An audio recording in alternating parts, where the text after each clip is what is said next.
வாழ்க வையகம், வாழ்க வையகம், வாழ்க வளமுடன். குரு வாழ்க, குருவே துணை. இன்றைக்கி குதிரைவாலியை மண் சட்டியில் ஒரு டம்ளர் போட்டு நல்லா வெறும் வாணலியில் இப்படி வறுத்து கொள்ளணும். அதன் பிறகு எண்ணெய் ஊற்றி பட்டை, லவங்கம், சோம்பு, கிராம்பு இவற்றையெல்லாம் ஒன் பை ஒன்னாக போட்டு இந்த மாதிரி வறுத்துக்கிடணும். அதுக்கப்புறம் வெங்காயம் போட்டு நல்லா வதக்கணும். கொஞ்சம் உப்பு சேர்த்துக்கலாம், கொஞ்சமாக சேர்த்து வதக்கும்போது நல்லா வதக்கும். அப்புறம் பச்சை மிளகாய் போட்டு வதக்கணும். அப்புறம் தக்காளி, இதையும் நல்லா வதக்கணும். சிறு தீயில் வச்சே செய்யலாம். மண் சட்டியில் செய்யும்போது சுவையும் மனமும் அதிகமாக இருக்கும். அப்புறம் நான் சோம்பு போட மறந்துட்டு அதான் இப்போ போட்டேன், பார்த்துக்கோங்க. இஞ்சி பூண்டு பேஸ்ட்டு கொஞ்சம் தேவைப்பட்டால் போட்டுக்கலாம், அது ஆப்ஷனல் தான். அடுத்து உருளைக்கிழங்கு போடணும், கேரட் போடணும். எல்லாம் வதக்கிட்டு ஒரு பங்கு டம்ளருக்கு 4 மடங்கு தண்ணீர் ஊற்றணும்.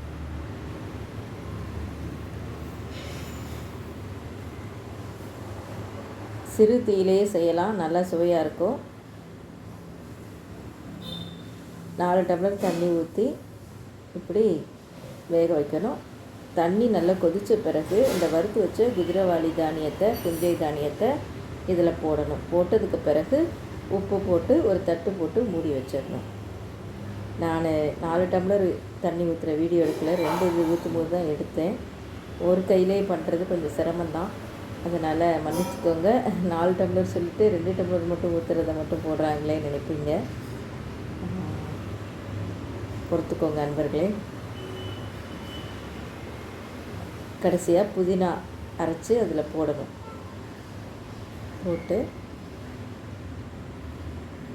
வேக வைக்க வேண்டியதுதான். தட்டு போட்டு வேக வைக்கும்போது நன்றாக வெந்துடும். ஒன்று போல் வெந்திருக்கும், பொலன்னு உதிரியாக இருக்கும், சிறப்பாக இருக்கும். சாப்பிட்டுட்டு எப்படி இருக்குன்னு சொல்லுங்கள். இந்த உணவு சாப்பிடும்போது உடம்பும் மனசும் லேசாக இருக்கும். ஆற்றல் வாய்ந்த உடல் உறுப்புகள் எல்லாம் இன்னும் ஆற்றல் அதிகமாகும். உள்ளுறுப்புகள் எல்லாம் திறமையாக இயங்கும். ஜீவகாந்த சக்தி நிறைய சேமிக்கப்படும். ஏன்னா இது எளிதில் ஜீரணமாகக்கூடிய ஒரு அற்புதமான உணவு.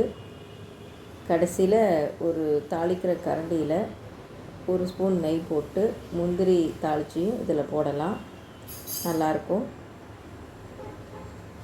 வாழ்க வளமுடன். நன்றி. வாழ்க வளமுடன். ஸ்கை வேதாத்திரியம் அமுதம் சேனலுக்கு இதுவரைக்கும் சப்ஸ்கிரைப் பண்ணின அனைத்து அன்பர்களுக்கும் மிக்க நன்றி. வாழ்க வளமுடன். அனைவரும் வேதாத்திரிய தத்துவங்களை உலகறிய செய்வோம். இந்த சேனலை உங்கள் நண்பர்கள் அனைவருக்கும் ஷேர் செய்து பயன்பெறுங்கள். நன்றி. வாழ்க வளமுடன்.